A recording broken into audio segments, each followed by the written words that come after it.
with Off the Dock. If this is your first time tuning in, this is so weird. I'm all by myself in my room. Amaryllis is not here. She has been recovering from COVID and helping her mom recover, and so we didn't want to leave you guys for too long without an episode, so I volunteered myself to do a solo episode.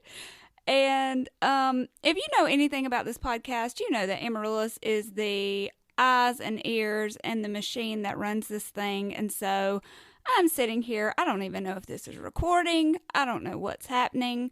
It took me so long to get up the courage to do this that my kid will be home soon. So she's going to have a heart attack when she hears his little footsteps.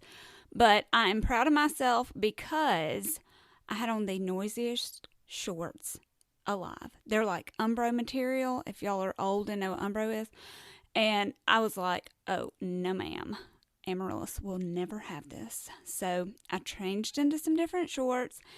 And I'm going to try to do an episode for y'all today. So, anyway, I was thinking about, what I could do that was just me. And so, April is Autism Acceptance Month. I don't say Autism Awareness Month because if you love somebody with autism, you are aware, and so is everybody else. So I say Autism Acceptance Month because if you aren't already aware, honey, we need to dig you up out of a hole. So what I came up with was, I was thinking about things I could talk about, and I didn't really want to do like our diagnosis story because that's like, wah, wah, makes you feel sad. So, I will do that one day, but I kind of wanted to keep it upbeat today. So, I also wanted to do something that would be helpful. And so I have a lot of really wonderful, wonderful people in my life. God has put people in our path that have been so important to us on this journey. And, and then I have friends that I love very dearly, but they are not really part of our journey. Like, they don't really fit in with Eli like that. So, one question that I get a lot is, when people have a newly diagnosed friend or family member, I have a lot of people ask me, like, what can I do? How can I be supportive? Like, help me out. Like, I want to be there for them, but I don't know how to be there for them. And so, basically what I wanted to do today were the top 10 ways to either be a better person when it comes to interacting with someone with autism or a parent with special need who has a special needs child, or maybe the top 10 ways to be a better friend to someone who has a child with special needs. So I have a pretty unique situation. I have 3 children. My oldest, Isaac, has Asperger's, which is also considered high-functioning autism. I know some people don't like to say the word high-functioning. Y'all, it's just like anything else. Like, there's people who are not going to like certain words I say. They're going to say they're not okay. I have 2 children with autism. I say what I want, okay? And if you have a problem with it, bye-bye. But, so he has high-functioning autism, also known as Asperger's. And then I have my middle child, Avery, who is what I call typical. We don't say the word normal at our house because none is normal up in here. But she's my typical child. She does not have any neurological diagnosis. So I just call her a typical. She gets kind of mad about that. Anyway, then I have my sweet baby Eli, who is considered to be, I guess you would say, on the more, I wouldn't really say severe, but more moderate end of the spectrum. And he is considered, I say nonverbal, but he's really not. His verbal skills are just very limited. So he can repeat anything you want him to say, and he can get his point across for things that he really, really wants. But he's not conversational. Like, you can't sit down and have a conversation with him. It's very difficult to ask him a question, and he doesn't respond in more than maybe 2 to 3 word sentences. But he is one of the most expressive human beings I've ever met in my life. So I will say that. But I'm just going to kind of jump right into this. I have a lot of people ask me, what can I do to be more supportive? Are there things that I shouldn't say, that I should say, that are offensive, blah, blah, blah, blah. So I'm just going to kind of go down the list on how to be a better friend and not get your special needs parent buddy to be mad at you. Okay? So number 10 is we want to be invited, but we are most likely not going to go. Okay? So basically, in our family, we have something called Eli-friendly activities and non-Eli-friendly activities. So basically, if there's an open fire, not going to be there. If there's a large body of water that is going to be hard to attend to, not going to be there. If it's going to be an event where someone's hair's wet, he hates it, not going to be there. If it's an event where there are tons and tons of children, probably not going to be there. If it's an event where there are some people who I know are jerks and are going to say something to piss me off about my kid, not going to be there. If you have nice things, we're not coming, okay? It's not because we don't love you. It's not because we don't want to be there. Well, Philip doesn't want to be there, but I definitely want to be there. It's just basically because we know for our family that is not going to be an enjoyable experience for us. A barbecue, not enjoyable for us. A trip to an open field where there's a highway nearby, not enjoyable for us. Like, we can't just put Eli out there and be like, go play, don't get in the... he doesn't understand danger. He doesn't really understand physical boundaries. And he has zero fear, except for people with wet hair. And so that is a lot harder for us than the typical family. But hey, guess what? That does not mean that we don't want to be invited. Because we still want to know that you want us there, and we want to feel super included, but just don't get your feelings hurt, because we not coming. Okay. Moving on to number 9. If you ask dumb questions or make dumb comments, you'll be met with dumb responses. Oh, my friends. Now, sometimes this is meant with the best of intentions, and normally, when I know it's met with the best of intentions, I can kind of gloss over it and put a smile on my face and be nice. But there are some days when I just cannot do it. And there are some days when I just feel like I need to educate somebody, okay? So if you were to come to me and say things like, oh my gosh, he doesn't even look like he has autism, you are going to be met with a response such as, oh my gosh, you don't even look like your husband would want to leave you, but he did, ... Fill in the blank with something equally offensive and personalized to your life, okay? If you say something like, say he's having a meltdown in a grocery store. I had this actually happen one time. I had my child having a meltdown in a grocery store, and I had a woman behind me constantly making comments. The first time I think she said, oh, my gosh, somebody needs a nap. And I was like, yeah, it's me.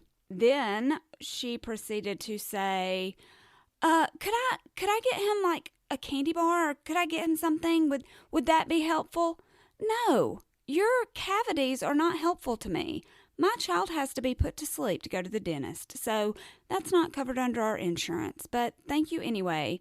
Keep your chocolate to yourself. And how about just mind your business? So that would be super helpful. That's another thing. If you see somebody's child having a meltdown in a store, they do not need your help. Unless they are physically struggling, which I've had that happen before, and someone has offered to help me, and it was very helpful. But unless you see them physically struggling, mind your business, okay? Special needs or not.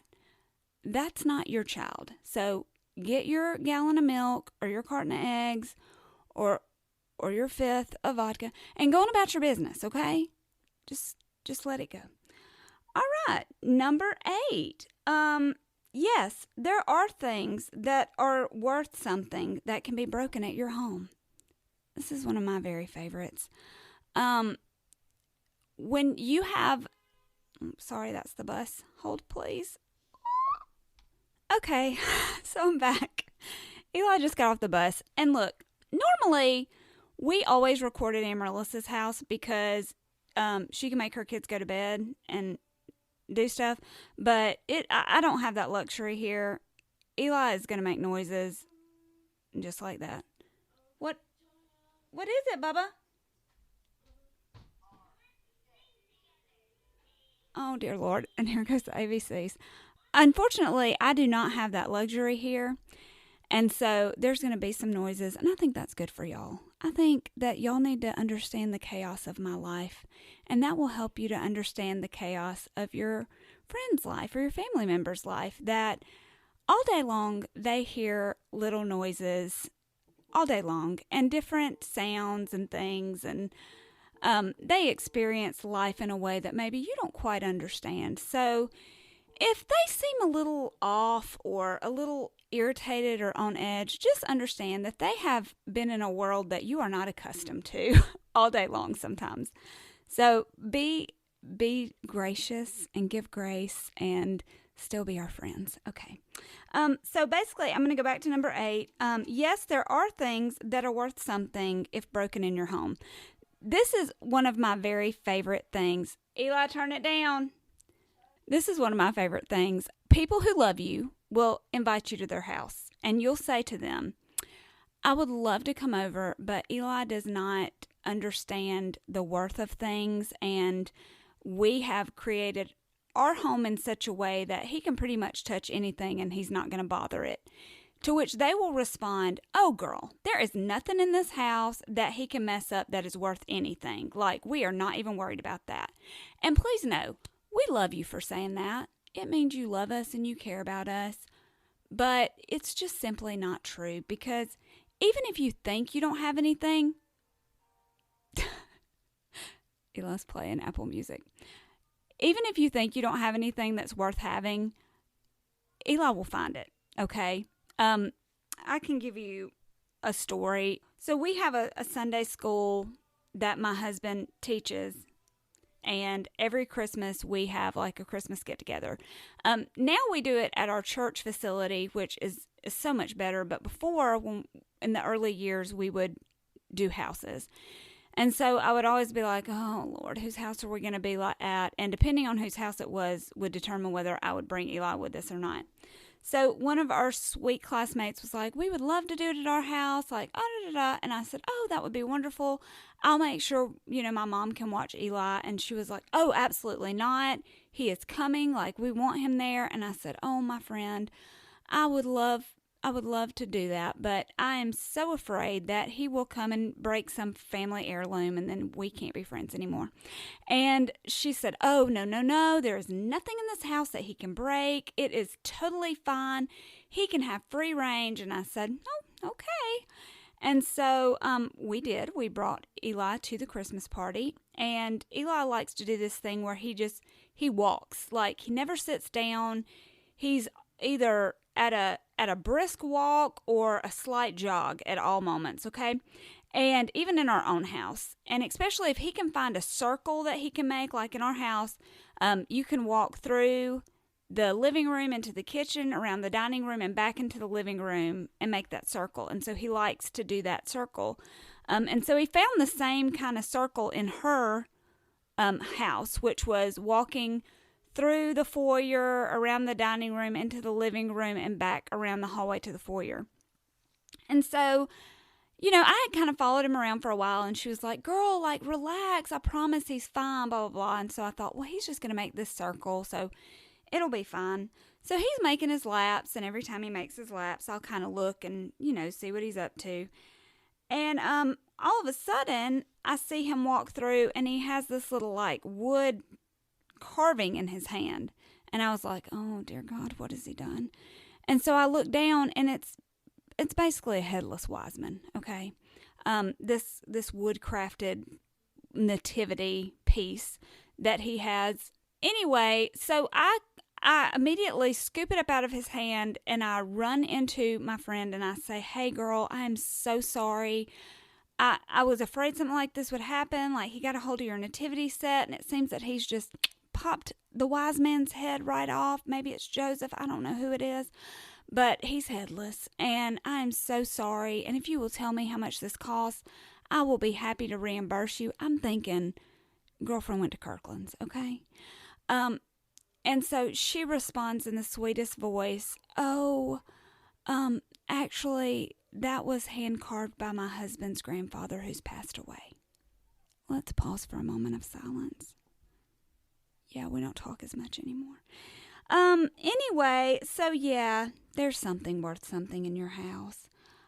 Number 7, if your friend has a child who's nonverbal, I can go ahead and tell you, anything you're asking about that child and what that child likes or what that child wants, his parent does not know, okay?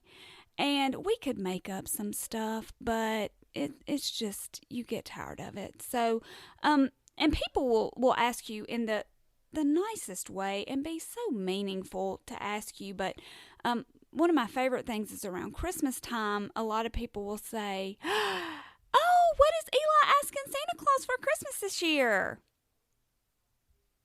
To which I will respond, "He has not told me," because he's nonverbal. Another one of my favorites is, "What is Eli's favorite color?" I don't know. He does not tell me. I don't mean that to be crass, but y'all, like, seriously, I don't know. I can lie and say it's green. I don't know. He doesn't tell me his favorite color. I could ask him right now, "What's your favorite color?" And he would say, "Not again." Let's test this theory. Hold on just a second. Hey, come here, baby. Hey, what's your favorite color? Yeah. No? Nope. That's what it is. So, no, I don't know his favorite color. They'll also ask me things like, who's Eli's best friend at school? His aide, Miss Jordan. I don't know. I wish I did, but like y'all, we don't have those conversations. He doesn't come home and I say, "Hey, how was your day? Who did you play with? What happened?" He can't answer me. And so, before people would ask me those questions and it would make me super sad and I would cry and be like, "Oh, we can't have that."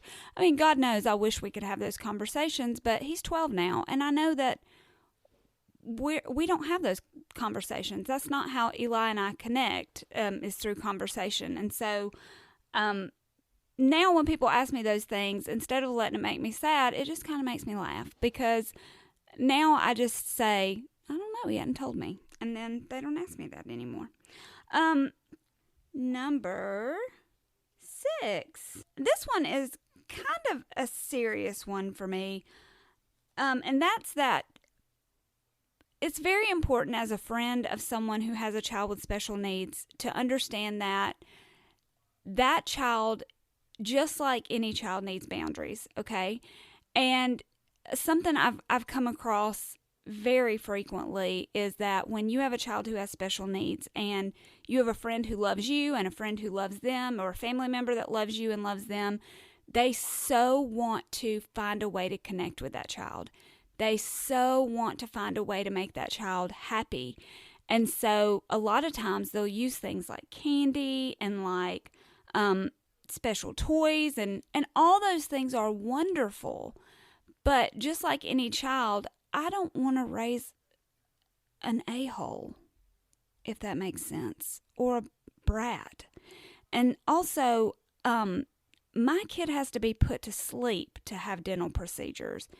And insurance does not cover that. And so when I say, "Oh, we're not going to have any more candy," don't slip him candy. Because guess what? That's real expensive for us, okay? And traumatic. And so I don't want him getting cavities. Also, I don't want him to have whatever he wants. Because in life, we don't get whatever we want. And just because he has autism doesn't mean he deserves whatever he wants.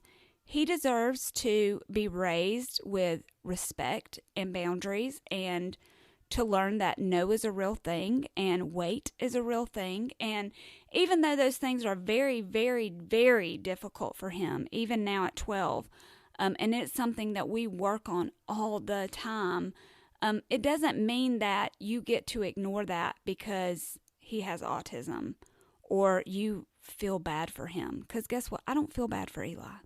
I love Eli. And I understand that Eli was made very uniquely in the way that God intended for him to be created for a purpose. And yes, there was a time when I felt very sorry for him and I felt very sorry for myself, but that did no one any good, okay? And so if you want to really love your friend or love your family member and support them in the ways that they have chosen to parent their child, just like you would anyone else. It's important for them and it's important for their child, because guess what? When they get home, they go back to those same rules. And if you know a parent with a child with special needs, we're even more consistent sometimes because we have to be. We don't have a choice because we are daily teaching lessons that sometimes it feels like we are starting all over the next day.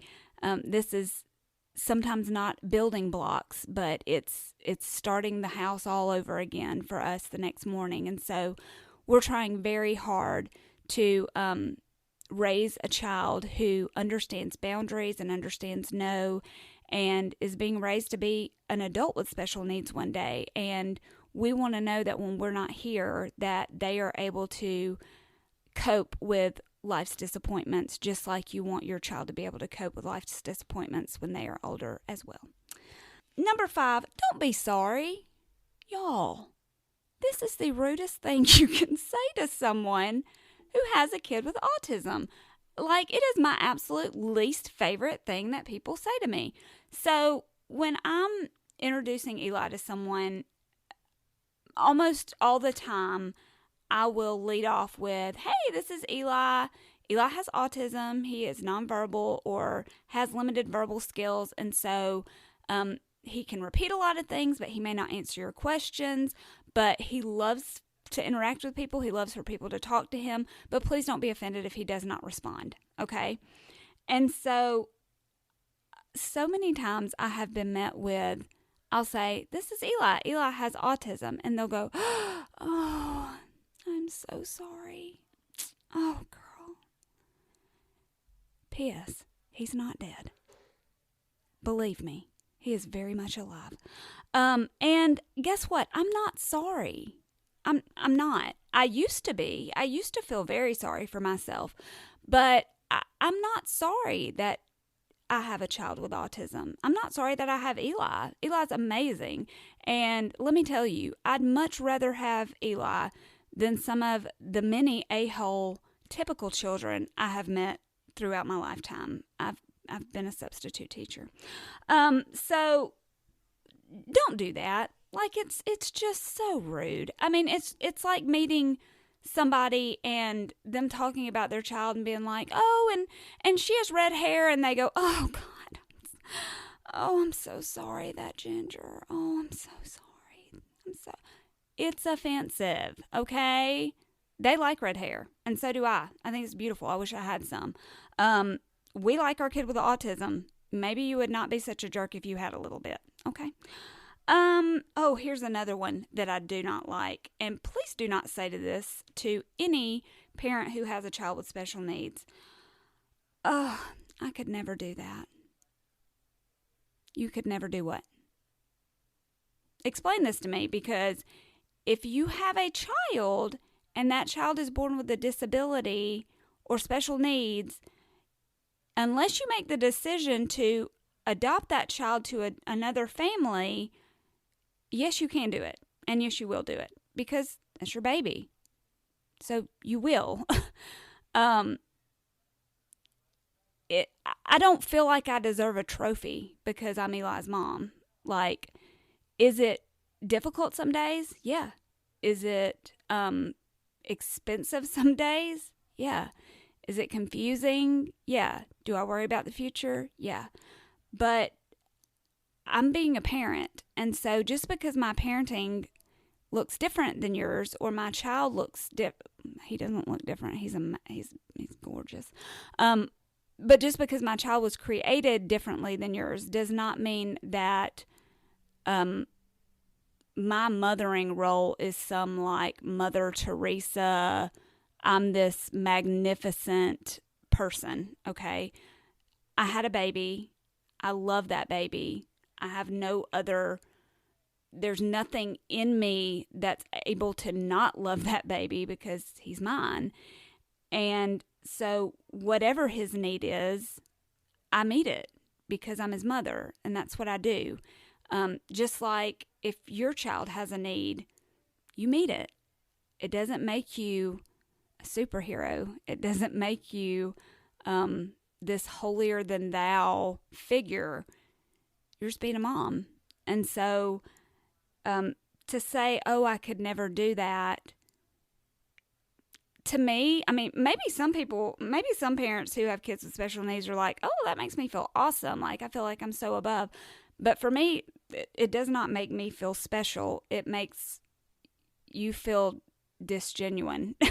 Or maybe that you're saying, like, please don't ever ask me to babysit. P.S. I'm not. Number 3, your kids can play with my kids. Okay? This is, I think, one of the hardest things for people to wrap their minds around is a lot of times, especially when you have friends who have children similar ages, they want to incorporate their children into your children's lives, but they don't really know how. And so I always say, when people say, oh, well, could Eli come play, or could we come play with Eli, or whatever, here's what I always say. I would love for you to come play with Eli, or Eli would love to come play, but just please explain to your child that sometimes Eli will not so much play with him as play along beside him, okay? And it doesn't mean he doesn't like him, and it doesn't mean that he doesn't like being there. It's just he plays differently. And so that was something that, I had to learn along the way, because when Eli was younger and when Isaac was younger, I would get very upset and offended because I wanted so badly for my boys to have, I said I wasn't going to do this. Y'all, I'm really not sad. It's just when I remember what a sad person I used to be that makes me sad. But I wanted so desperately for them to have friends and relationships because I love people. I love people, and I love my friends, and I love that camaraderie and friendship, and it devastated me to think that they would never have that.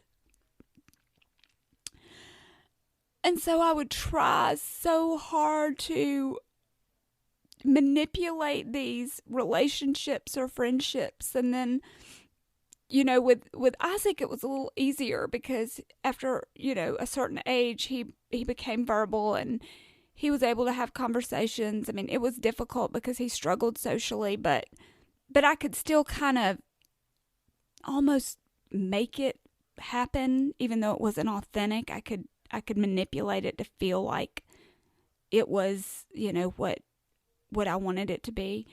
But with Eli, it was just no cigar. Like, you are not gonna make Eli do anything. You're not gonna manipulate a situation for him.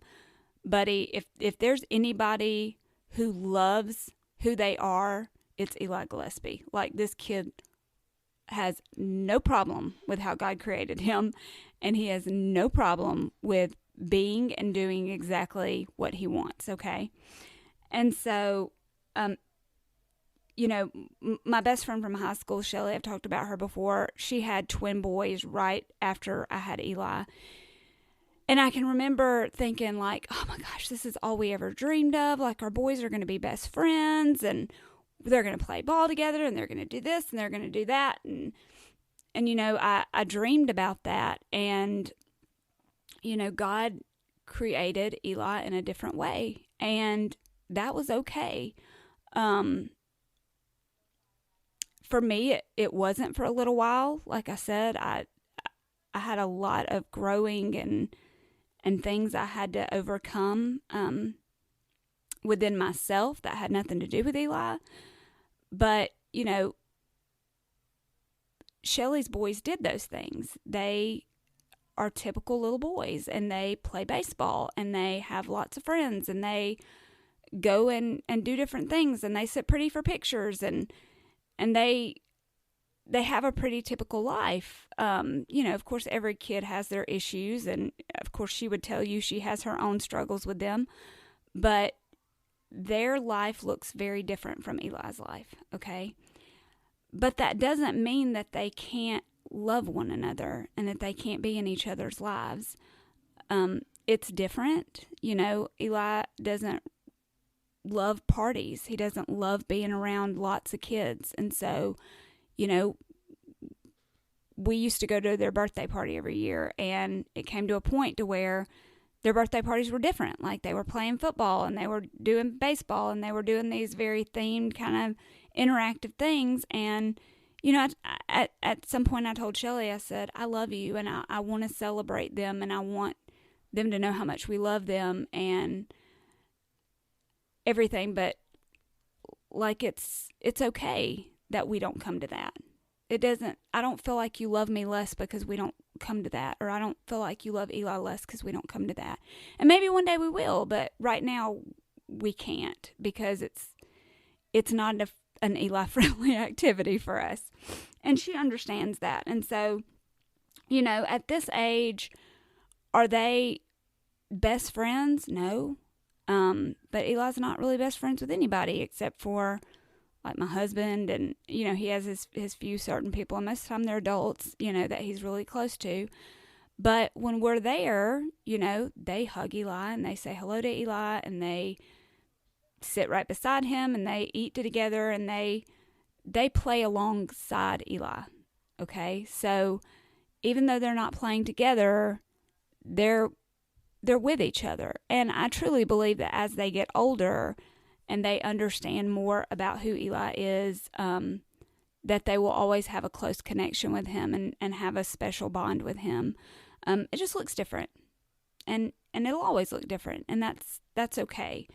But it doesn't mean that there can't be some type of bond. So, if you have a friend who has children similar ages that have special needs, find that way to connect. And you know what? Yeah, it may not look like how you wanted it to look, but it doesn't make it less important. It doesn't make it less special. And for me, as a mom, anyone who makes an effort to love my baby makes me just love them more. So, just ask. Number 2, God does not give special kids to special people. Somebody might fight me on that. It is true. He just doesn't. I mean, I've met some special needs parents that I want to throat punch. They ain't special to me. And then I've met some that are like way better than me, and I go, hey, I'm not special. Like, I mess up all the time. Like I said before, I'm just a mom, and that's my kid, and you do for your kid what you have to do. One of the things that I'm so grateful for is that God gave us not only Eli and Isaac, but he also gave us Avery, our typical child. And God, I do not want this episode to be sad, Amaryllis.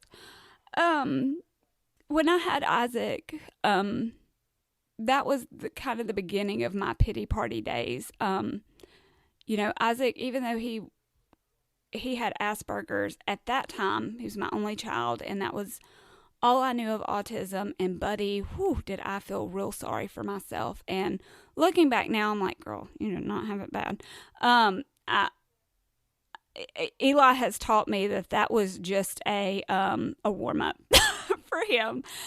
But it was hard, and I was very young. I was 20 when I had Isaac, and I had no idea what I was doing. And you have this baby, and you don't know how to be a mother, and then all of a sudden he needs more than you know how to give, and you fall into these situations that they do not write about in books, and you're just doing your very best. And in most situations, just know that if your friend is struggling to be okay with this like new normal, most likely her marriage is struggling too. And just try to remember that. Hey, my friend. Just try to remember that and be sensitive. But I was so thankful that God gave us Avery, because take it to your room. Take it to your room, or you have to hold it and be quiet, okay? Yeah, be quiet. But I was so thankful God gave us Avery, because all of a sudden I had this kid who did everything she was supposed to do before she was supposed to do it. Like, she talked super early, and she potty trained herself, and like she did all this stuff, like to the point that it was annoying, that I was like, hey, show off, like, calm down. Nobody cares that you know your ABCs at 3. Like, your brother's still working on it, so don't be a show off. He's Jesse. But I was like, don't be a show off. Like, your brother's still struggling. So, I had her, and I thought to myself, I remember once we kind of, if you've had a child with special needs, especially autism, you kind of have this age to where you're like, if we can just get past that, we know they don't have autism, okay? Because you're just waiting for it to happen again. And at that time, it was still like, the worst thing that ever happened to me in my mind, which it was not. I was just very young and very ignorant, but Avery came along, and she was just typical, and she did everything when she was supposed to, if not before she was supposed to. And all of a sudden, she started doing things that used to make me so angry. Like, when people would go, oh my gosh, like, she just won't stop talking. She won't stop asking me questions. And I would go, oh, really? Are you sad that your kid can talk? Because mine's in speech therapy. Really? Like, you really just said that to me? And I would get like so offended. And then all of a sudden I had this little girl that could not shut her mouth and asked me 101 questions and wanted to know what we were doing the next day at 9:30 a.m. on the day of, and wanted me to read her 1,000 stories, and just needed and wanted constant attention and interaction, and all these things that I had wanted so badly for Isaac to do with me. All of a sudden I had her doing it, and it was like on hyper speed. I think God was like, oh yeah, you want this? Oh, okay, I'll give it to you. And he did. And all of a sudden I was like, oh my gosh, can you just hush for 5 minutes and give me some quiet? And then it was like, I was like, oh, like I felt kind of bad. And, then all of a sudden I understood that, you know what? Yeah, having a kid with autism is hard. It's so hard some days. But having typical kids is hard. And it is so hard some days. And being a parent is just hard. Everybody's hard just looks different, That's not to say that you shouldn't give special consideration and understanding to your friend who has a child with autism or special needs.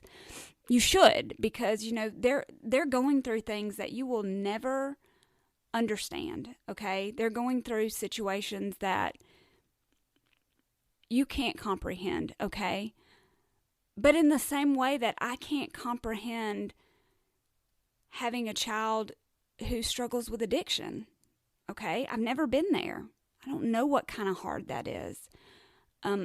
I can't understand a parent whose child is suffering from a physical illness or disease that debilitates their bodies. I don't know how that feels. I've never sat in a room with a child who has cancer or who can't walk or who has to have a feeding tube. I don't understand that kind of hard, if that makes sense. And so I think it just really taught me, and then, I had Avery, and then here comes Eli, and he has autism too, but it's like no experience I've ever had before. When he was diagnosed, I thought, okay, God, like, I'm pretty pissed off I'm having to do this again, and my kids having to go through this because I know how hard it is, but I'm ready. Like, I'm the autism parent. I get it. I understand. And then all of a sudden, he didn't do the things Isaac did, and he didn't learn to talk, even though it was late at 4 or 5, and he didn't potty train until he was 8, and we still can't answer questions, and we still struggle with day-to-day activities, and we struggle with a lot of sensory issues and things that I didn't deal with Isaac. And so, all that to say, now that I've been a parent for over 21 years, it's hard. And you don't know unless you know what someone's going through. Okay? And that kind of leads me to my number one tip for being a better friend or a person who's wanting to know more about autism. It's okay to talk about it. It's okay to ask questions, because that's how I know you care.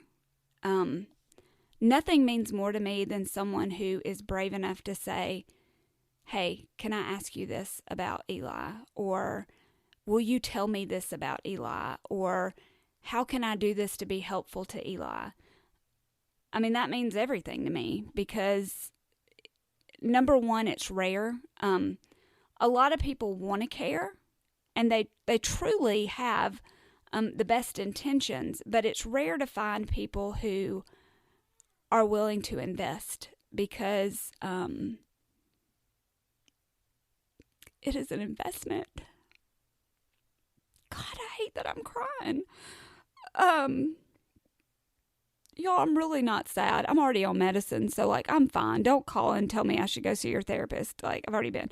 But it is an investment, because these kids, or my kid, I can't say these kids, I don't know everybody's kid, but my kid takes work, and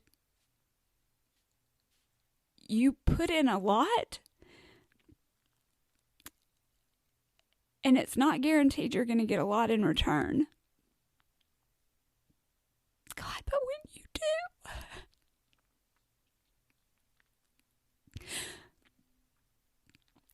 do, it is so worth it.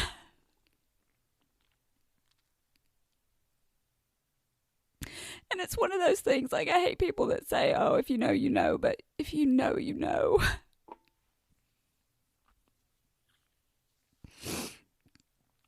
And so, I don't expect that from everybody. God knows I don't expect that from everybody. And to be quite honest, I don't expect it from the people who give it.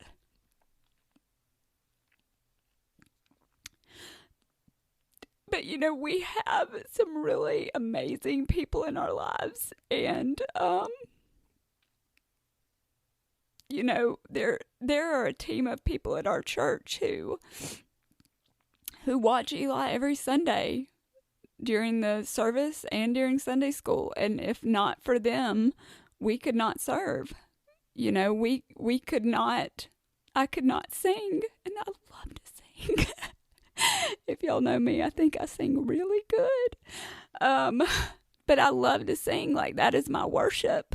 And I couldn't do that without those people. And, Philip couldn't lead a class without those people, because it would be impossible for us to be in a service together. I mean, like, I couldn't hold my husband's hand. God, I'm so sorry. I couldn't hold my husband's hand and listen to a message all the way through without those people. And that would be enough. It really would. It would be enough. But God puts people in your life, and these people go above and beyond. And when Eli was little and my dad was alive, my mom and dad would take Eli every Friday night just to give us a day off, just so we could work on our marriage and we could spend time together. And when my dad passed away, we just weren't able to do that anymore. And one of those people saw that need, and he and his wife just pretty much would not let us say no, because if you know someone who has a kid with a special need, it's very hard for you to get them to let you watch that kid or take that kid out of their sight, because it's scary, and you don't want to put your kid in danger, and you don't want to make other people feel responsible, because it's hard. But this family they loved him, and it really wasn't about us. They just loved him, and they wanted to spend time with him, and they wanted to know him, and they pretty much just made us, because we would have never said yes. They just said, we're coming to get him. And that's become such a special part of our lives. But I don't even know where I was going with that, but all that to say, it's okay to ask questions, and if you want to invest in a child, you're just going to have to make that parent do it, pretty much. And then there are people who just click, you never really thought that they would. Avery has a boyfriend, and y'all have heard him before if you've listened to the podcast, but JD, and if you know JD, he's just this like very energetic, talkative, charismatic kid. Like, he never stops talking, and he's like the opposite of autism. And so, and also at the same time, I don't believe that he's had a whole lot of experience with people with special needs, within his own family. So when they started dating, I always tell Avery, I'm like, and she knows this, I'm like, you give them the talk. Like, they need to understand who Eli is. They need to understand how our house runs if they're going to be here. They also need to understand that even though they may not understand him, he's human, and they are to speak to him and look him in the eye and give him respect. And, it doesn't mean they have to be his best friend, but they need to learn what's appropriate when they're here, because I don't want to get mad at somebody's kid because they don't know, okay? And Avery loves her brother, and so, of course, she immediately lets them know, hey, here's the deal. And it was just like from day one, JD came in, and he was just like, hey, Eli, fist bump, like, hey, and when he would come around, he would, Eli would take his fries, and he was like, oh, you can have them, buddy. Like, Eli would make his noises or stomp or scream or whatever, and JD's just like continuing on with his conversation like nothing had happened. And I was just like, I was in awe, like shock. Like, he just has this natural, howdy partner. He just has this natural ability to see Eli like everybody else. And you would think that that's a natural thing, but for people who haven't been around someone who has special needs, especially someone who expresses themselves the way that Eli does, it can be kind of scary.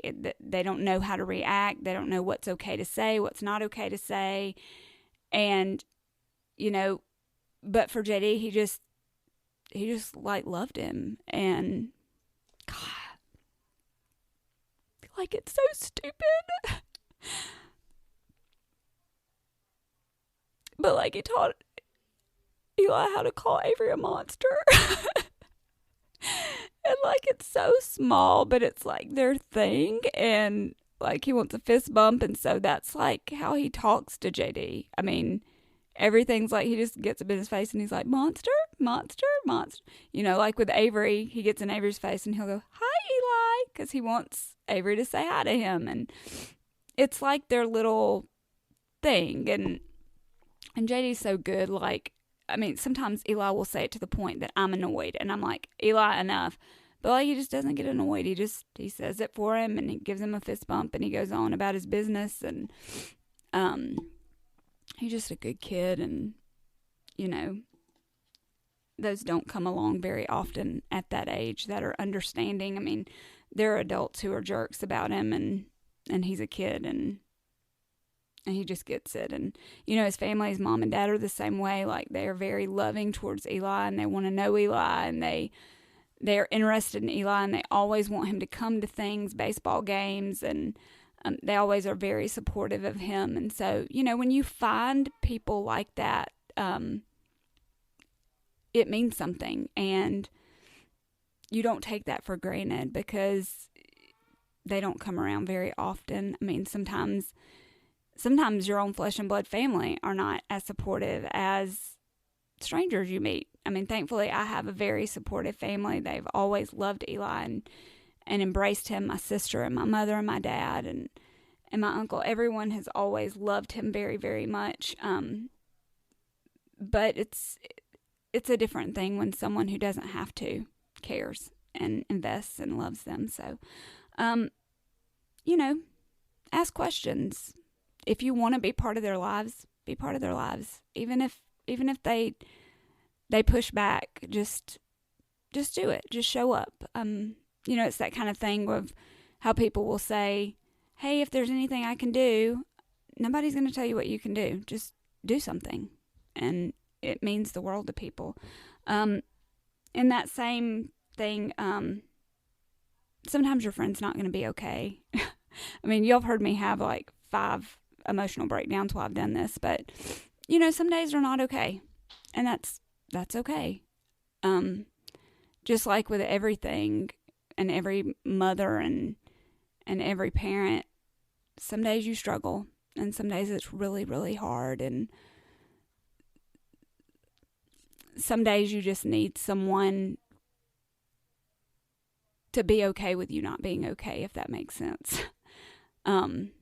You know, my husband always says, you know, Misty doesn't always want me to fix it. Sometimes she just wants me to listen. And I think that's the number one advice I could give you to be a better friend to someone who has a child with autism or some other type of special needs is just be there. Just listen. And some days they're going to want to talk about it, and they're going to want to cry about it, or they're going to want to be really angry, or they're going to want to be really irritated. And you know what? No, you don't get it most of the time. And no, you probably don't understand. And they know that. And you don't have to try to. You just have to listen and say, I love you. And oh, I really want to be happy about this, y'all, because I really am a happy person. But, you know, you just say, I love you, and I love your baby, and I'm here, and I'll do whatever. And if we need to just sit and not say anything, let's just sit and not say anything. And if you want to go get a drink, we'll go get a drink. Or if you want to go to dinner, we'll go to dinner. Or if you want to go roller skating, I mean, something stupid that you never get to do, like, let's go do it. And just understand that even if they're not okay today, they'll be okay tomorrow. It is a crazy, crazy life. And as hard as it is, and as exhausting as it is, there is, there's so much joy too. And, you know, especially when you have a friend who's just starting out with this kind of stuff, they're going to be really sad. And they're going to feel really sorry for themselves. And they're going to feel like God gave them the wrong kid. And they're going to feel like they can't do it as well as the people they see on Instagram or these blogs. And I never want to be that person. Like, I never want people to think like she has it all together and she knows exactly what she's doing, because, y'all, I don't. I just love them so, so much. And I just try my best to be better than I am. And so, you know, some days your friends are not going to be okay. And then some days they are. And they're going to wake up and they're going to realize how awesome their kid is and how blessed they are to be in this life, because, like there's nothing like it. God, it just changes who you are. Like, I tell people all the time, and please excuse my language, but people, you know, will say things and I'll be like, y'all, if we didn't have Eli, we would be such assholes. Like, we just would. We would be just jerks. And I know that about me. Like, I think a lot of myself, and so does Philip, and we think we're amazing. And so he really humbles us. And, you know, God uses him and has used Isaac and Avery to really ground us and let us know, like, you're not that great. And you fail and you struggle and you're just hanging on by the seat of your pants and the skin of your teeth some days. And, you know, that's what's so awesome about being a part of this journey is you really get to look at yourself in a way that you would never have looked at yourself before. Because let me tell you, my little boy is the biggest mirror I've ever had in my life. He really reveals to me who I am deep down inside. And sometimes it's not cute, and I need to work on that. But, you know, it's a daily thing. So anyway, I feel like I'm rambling, and I love y'all. Thank you for letting me talk today. I feel like this was some great therapy for me. Like, maybe y'all need to Patreon charge me $5 this month. Ooh, I didn't know I needed that. But just thanks for listening, and I hope I didn't offend anybody. If I did, like, I'm sorry. I can't. I'm not one of those people. Like, I can't sit and micromanage myself. I just have to ask for forgiveness and go on about my business. But I hope that anybody out there who is either a mom and struggling with this or has a friend or a family member, please don't hesitate to reach out on Patreon and ask questions. I love to talk to people and share our story, and anything I can do, I will try my level best. I'm horrible at remembering things. You may have to ask me 45 times. Just like these welcome packets. Y'all, I addressed the envelopes today, and I promise I'm going to get them out one day. Howdy, partner. That's Jesse. That's really Eli. I'm going to get them out one day. But, y'all, I'm a special needs parent, and I just need you to really be understanding and know that me getting them out has nothing to do with that. I just am a procrastinator. All right. I love y'all. Amaryllis, I miss you so much. Like, see what happens when you leave me by myself. I do not laugh. I cry like an idiot, and I get all emotional, and I'm just not good left to my own devices. So anyway, I love y'all. I will see you next time. If you are not a member of Patreon, look at the content you get. My gosh, we should be charging you more. All right. See you later.